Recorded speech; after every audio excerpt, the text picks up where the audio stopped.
High বন্ধুরা, আশা করি তোমরা সকলেই ভালো আছো। তো আমিও ভালো আছি। বেশ কয়েকদিন পর আমি আবার ভিডিও নিয়ে এসেছি।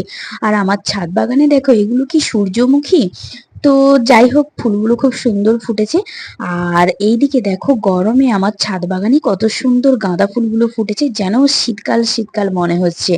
এই গাঁদা ফুলগুলো যে এই গরমেও এত সুন্দর ফোটে, এটা কিন্তু আমি জানতাম না বন্ধুরা। শীতকালে যে গাঁদা গাছগুলো লাগিয়েছিলাম না, ওই ফুলগুলোই যখন শুকনো হয়ে গিয়েছিল, সেগুলো যে ফেলে দিয়েছিলাম, সেখান থেকে দেখলাম অনেক চারা বেরিয়েছিল। সেই চারাগুলোকে আমি তুলে তুলে একটা একটা করে আলাদা আলাদা জায়গায় বসিয়েছিলাম। আর সেখানেই দেখছি এত সুন্দর ফুল ফুটেছে। আর এইদিকে স্ট্রাকচারের মধ্যে ঝিঙ্গে আর চিচিঙ্গে একসঙ্গে মিলেমিশে একাকার। আসলে বীজ লাগানোর সময় একসঙ্গে দিয়ে দিয়েছিলাম, ভেবেছিলাম পরে আলাদা করে তুলবো, আর তোলা হয়নি, একই জায়গায় রয়ে গেছে। আর এদিকে গাছটাতে অনেক ছোট ছোট ঝিঙ্গে হয়েছে। আর এখানে একটা বড় ঝিঙ্গে আমি কাপড় ঢাকা দিয়ে রেখে দিয়েছিলাম, কারণ এর আগে বেশ কিছু ঝিঙ্গে পাখিতে কেটে দিয়েছিল।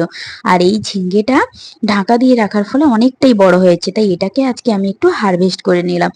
দেখে মনেই হবে না যে এটা ছাদ বাগানের ঝিঙ্গে, যেন মনে হচ্ছে বাজার থেকে কিনে আনা ঝিঙ্গের মতোই দেখতে লাগছে।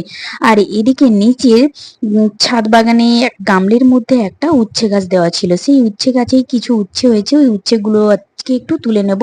আর এবছর উচ্ছে গাছটা ঠিক ভালো হয়নি, যেন কিরকম একটা গাছ, এটা মাটিটা ঠিক মতো রেডি করতে পারিনি, কি জানি বন্ধুরা। যাই হোক, দেখবো এর পরের বারে ভালো করে লাগানো।